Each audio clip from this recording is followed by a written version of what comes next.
Bapak-bapak, ibu-ibu di sini saya kira sudah punya Quran di rumah semuanya. Ada yang belum? Barangkali dia beli tapi dikasihkan orang yang nggak apa-apa lah seperti itu. Tapi insya Allah segera beli lagi lah. Jadi alangkah mirisnya ketika kita punya Al-Quran yang orang-orang Barat saja meneliti dan menciptakan hal-hal dari situ, sementara kita yang punya membiarkan hanya dibaca orang atau hanya sekedar dibaca saja tanpa menggunakannya untuk kebaikan. Sebenarnya di dalam Al-Quran itu banyak hal-hal yang bisa diteliti, baik dalam masalah muamalah, khususnya perbankan atau khususnya masalah pinjam meminjam, khususnya menolong orang dan sebagainya, itu sebenarnya banyak di situ. Kisah-kisah itu pengaruh. Dalam Al-Quran, Bapak-bapak pernah nggak ada tentang tabungan? Orang menabung apa ayatnya? Pernah dengar? Tidak, salah. Oke, coba dicoba aja. Kata-kata yang Anda sebutkan surat apa dah? Nggak apa-apa, coba. Ada yang tahu nggak surat apa yang ada hal-hal tentang menabung? Surat apa?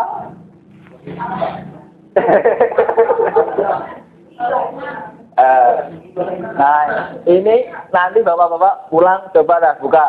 Saya kasih tahu surat Yusuf. Ayat berapa? Nanti dibuka di rumah. Pokoknya kalau memahami di situ harus lengkap. Di sini konsep menabung itu sebenarnya sudah ditanamkan di dalam Al-Quran. Yaitu bagaimana ketika Nabi Yusuf menjadi pejabat negara. Di situ menafsirkan mimpi bahwa ada 7 tahun di masa kesuburan dan 7 tahun di masa kesulitan. Maka seyogyanya seseorang itu ketika di masa kesuburan memakan sebagian kecil apa yang diusahakannya dan menyimpannya. Dan ketika di masa sulit orang menggunakan tabungannya itu untuk makan. Ini sebenarnya adalah pelajaran yang sangat hebat bahwa alur kehidupan manusia itu akan naik turun. Dan itu pasti. Tidak ada orang naik terus enggak. Mesti ada naik, turun, naik, turun. Kalau mau stabil, caranya begitu. Ketika sukses, jangan hambur-hamburan. Nah, nanti ketika turun, ini masih bisa dipakai untuk cadangan.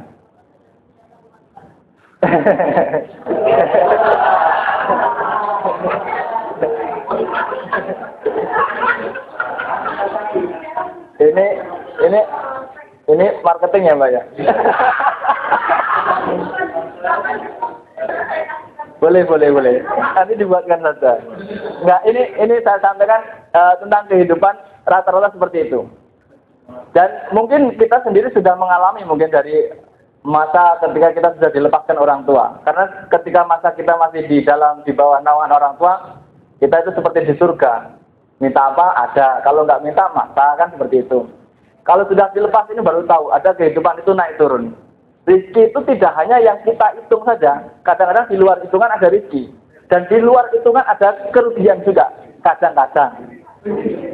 Jadi kadang-kadang orang yang berhitung tentang rizkinya saja, itu bisa salah dan bisa saja lebih. Dan ini sudah saya praktekkan ketika saya kuliah dulu di Mesir. Jadi saya anggarkan kebutuhan saya untuk 5 tahun itu sekian. Tapi ternyata sebelum 1 tahun selesai sudah ludes, dan tidak ada harapan. Mau minta orang tua lagi sudah malu karena sudah istilahnya sudah ada MOU. Ini sakumu, terserah mau buat apa. Kurang jangan minta, lebih urusanmu. Itu ibaratnya gitu. Akhirnya disitulah saya menemukan bahwa ketika kita yakin kepada Allah ada jalan.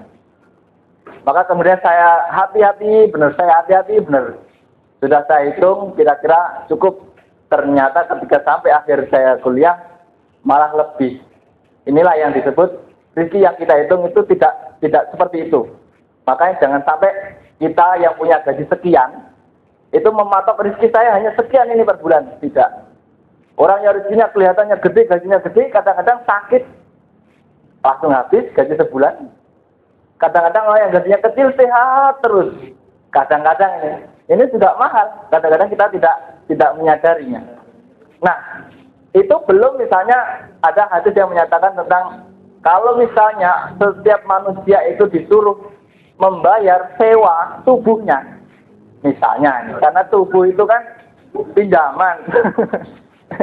Tubuh itu pinjaman. Kalau disuruh bayar sewa, padahal di dalam tubuh itu ada 360-an sendi kalau orang sudah dewasa. Per sendi itu misalnya 1.000. Satu hari sudah 360.000. Kali 1 tahun. Udah nggak dihitung dah. Itu sudah bagian accounting mungkin yang paham ya. Nah, bagaimana siapa orang yang mampu seperti itu?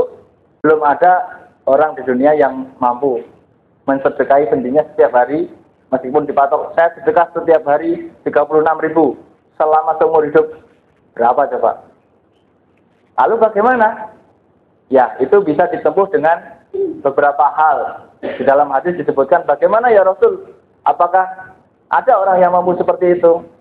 Rasul menjawab, bisa dengan pertama membersihkan masjid atau membersihkan musola. Barangkali ada yang kotor, diambil sampahnya, itu sudah termasuk sedekah. Kalau nggak bisa bagaimana? Barangkali di jalan sana ada batu yang mengganggu, nasabah mau masuk, dihindarkan, itu sudah menjadi sedekahnya. Lah kalau itu juga bukan tugasnya, juga bukan bagiannya, di sini juga bukan bagiannya, dan tidak mungkin melakukan seperti itu, masih ada lagi, yaitu sholat duha minimal 2 rakaat. Simple, lunas, istilahnya tagihan sewa tubuh Anda masing-masing. Padahal tubuh kita itu terdiri dari miliaran sel atau miliaran makhluk hidup. Jadi di dalam tubuh kita yang seperti ini tuh banyak makhluk hidup yang miliaran, yang bekerjanya tidak istirahat sama sekali meskipun kita istirahat. Diakui atau tidak, kalau mereka konslet saja kita sudah puyeng. Konsletnya di gusi, kita sakit gigi. Konsletnya di otak, pusing kita. Konsletnya di kaki, selil kita. Ini contoh-contoh. Makanya ketika kita sehat ini kita harus mensyukurinya agar kesehatan ini berkah. Nah, kalau kita sudah mengikuti apa yang diajarkan oleh Nabi Muhammad SAW, apa yang kita dapat? Ayat tadi ada terusannya. Qul in kuntum tuhibbunallaha fattabi'uni yuhibbukumullah. Maka Allah akan menyayangi kalian kalau kalian mengikuti. Meskipun belum sempurna, yang penting sudah mulai mengikuti. Kalau sudah Allah sayang sama kita, kita butuh apa itu nggak susah-susah. Tinggal berdoa yang yakin, ya Allah saya minta jodoh yang seperti presiden. Misalnya, presiden yang lengser atau yang gagal. Kalau yang jadi kan susah mau ini kan kira-kira seperti itu. Jadi yang standar lah. Nah, itu bisa. Meskipun tetap dibarengi dengan ikhtiar yang mentok dan doa yang mentok. Tidak boleh kita hanya berdoa saja tanpa ikhtiar. Tidak boleh juga kita hanya ikhtiar saja tanpa berdoa. Kalau orang hanya berikhtiar tanpa berdoa, kalau dia gagal akan stres. Tapi kalau orang berdoa terus tanpa ikhtiar, kalau dia gagal, ya sama aja, nggak ada efeknya. Jadi lebih baik doanya mentok, ikhtiarnya mentok. Adapun kalau ini nggak berhasil, pasrahnya sudah pas. Allah sudah ridho. Saya sudah berusaha mentok, saya sudah berdoa mentok, ya Allah saya sudah berusaha tapi belum ada. Terserah sekarang apa takdirmu untuk kami. Biasanya dengan seperti itu akan ada jalan lain yang kita tidak mengira. Biasanya seperti itu. Asalkan usaha dimentokin dulu, doa dimentokin dulu. Nah, bagaimana doa-doa itu bisa dianggap mentok ketika waktu-waktu mustajabah itu sudah termanfaatkan semua? Apa itu? Di antara adzan dan iqamat termasuk waktu yang mustajabah.